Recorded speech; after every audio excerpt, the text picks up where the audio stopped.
Did you ever feel like no matter how much you study, the information just doesn't stick?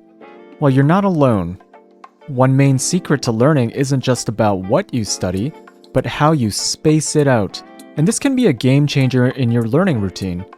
Let's unlock the science behind why cramming the night before is a battle against your own brain, and how space practice can turn you into a learning mastermind. Today we're diving into a brain hack that's been around since the 1880s, but it's still not on everyone's radar.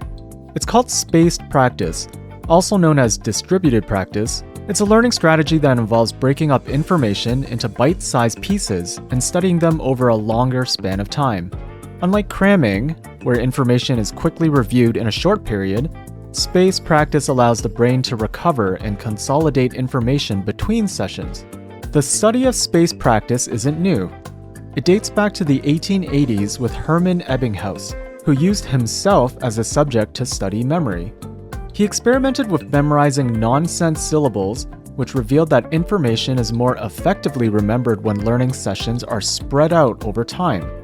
This phenomenon, which he documented meticulously, laid the groundwork over a century of research into space, repetition, and memory. Fast forward to today, and we find a wealth of research confirming Ebbinghaus's early findings.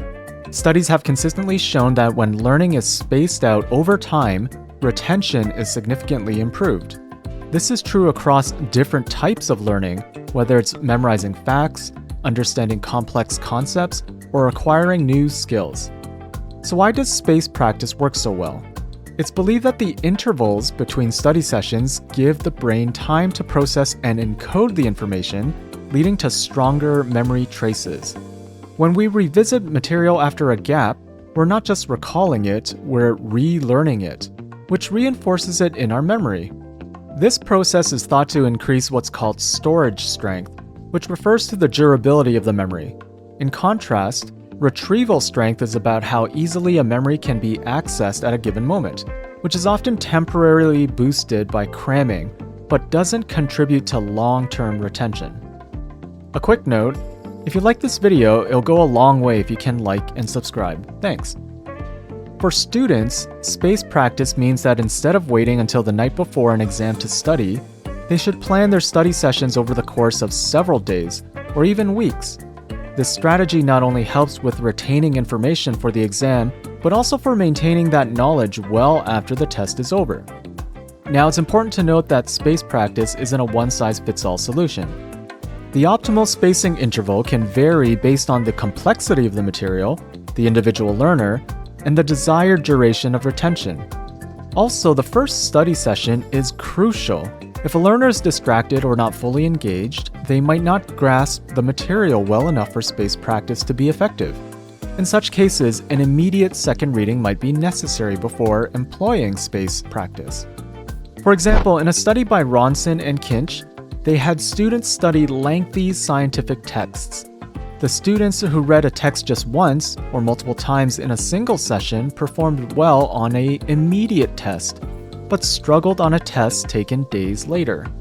In contrast, those who spaced out their readings were better able to recall information after a few days.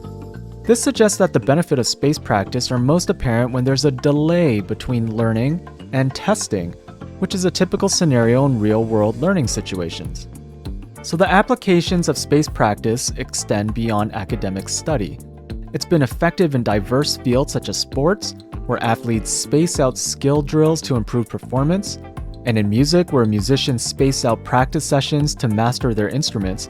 Even in the realm of professional training and personal development, spaced practice is a key strategy for ensuring that new skills and knowledge are deeply embedded. For those intrigued by the learning science behind spaced practice, I've been reading through Weinstein and Sumraki's book called Understanding How We Learn, a Visual Guide. It's a great academic book that's easy to understand, which can help learners and educators alike to design more effective study schedules and learning experiences. I hope this video has shed some light on understanding the research and effectiveness of spaced practice for learning. Thanks for watching.